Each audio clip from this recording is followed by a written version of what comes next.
अस्सलामु अलैकुम वरहमतुल्लाहि वबरकातुहू। जैसा कि आप सब लोग जानते हैं कि हमारी नूरानी क़ैदे के बाद ये सीरीज़ चल रही है कुरान पाक के मुश्किल तरीन अल्फाजों को सीखने की।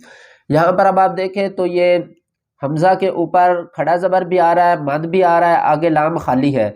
इस हर्फ को हम किस तरह पढ़ेंगे? अक्सर लोग इसको पढ़ने में गलती कर जाते हैं, कन्फ्यूज़ हो जाते हैं कि इस हर्फ को किस तरह पढ़ना है। आगे देखें तो ये जीम के ऊपर एक और जीम आ रही है, इस हर्फ को हम किस तरह पढ़ेंगे? यहाँ पर कलकला कैसे करेंगे और स्टॉप कैसे करेंगे? हमारे पास ऑप्शन होगा या नहीं, इसको देखेंगे। उसके बाद हम इस अलिफ को देखेंगे, अलिफ के ऊपर ये जज़म आ रही है, तो इस अलिफ को किस तरह पढ़ना है। सबसे पहले आप नोट कर लें कि ये कुरान पाक की कौन सी आयत है, ताकि आपको ढूंढने में आसानी हो जाए।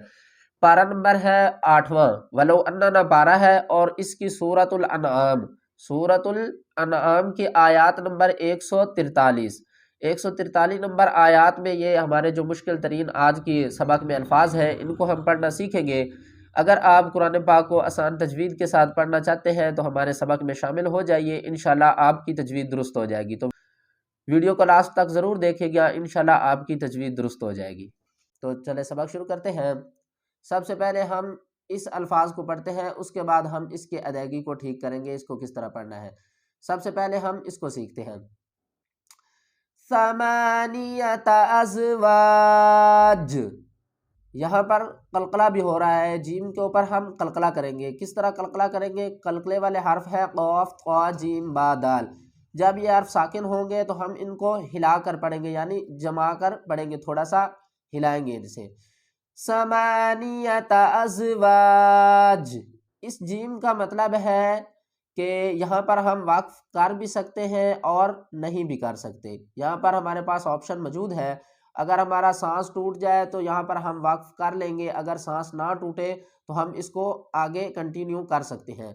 किस तरह? वक्फ की सूरत में हम क्या करेंगे? जीम को साकिन करेंगे, ये जो नीचे दो जेर हैं इनको ड्रॉप कर देंगे। समानियत अज़वाज।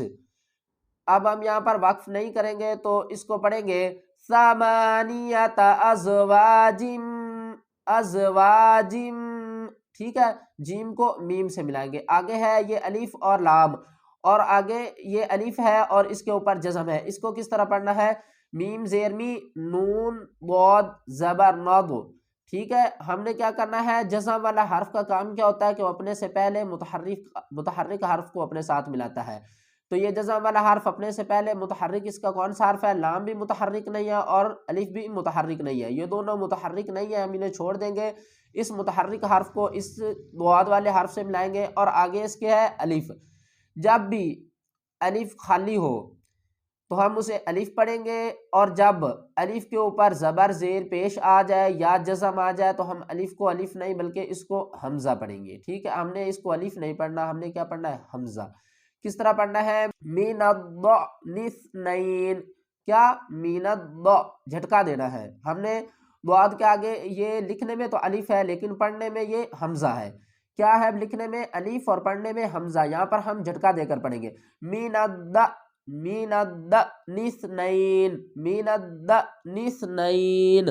ठीक है, आगे हम इसको पढ़ते हैं।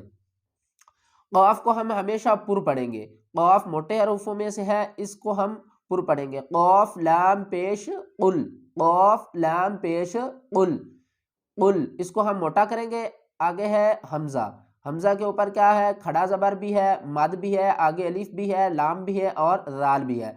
हम क्या करेंगे? अलिफ और लाम को छोड़ देंगे, मद को खींच कर राल से मिलाएंगे। अक्सर लोग क्या करते हैं? कुल अज़, कुल अज़।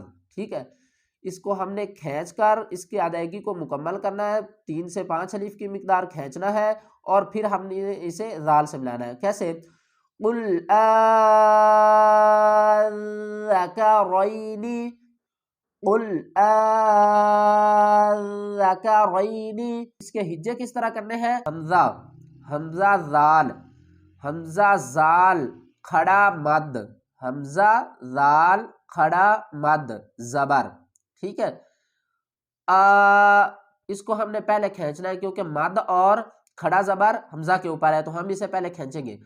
हा आज़, आज़, आज़, कुल आज, ठीक है। तशदीद वाला हर्फ के अंदर एक हर्फ साकिन छुपा होता है, जाल साकिन भी है, तो हम यहाँ पर जाल को साकिन पढ़ रहे हैं, मुतहर्रिक नहीं पढ़ रहे। कुल ज़करैनी, ज़करैनी हर्रम अमिल उन्सयैन, अमिल उन्सयैन।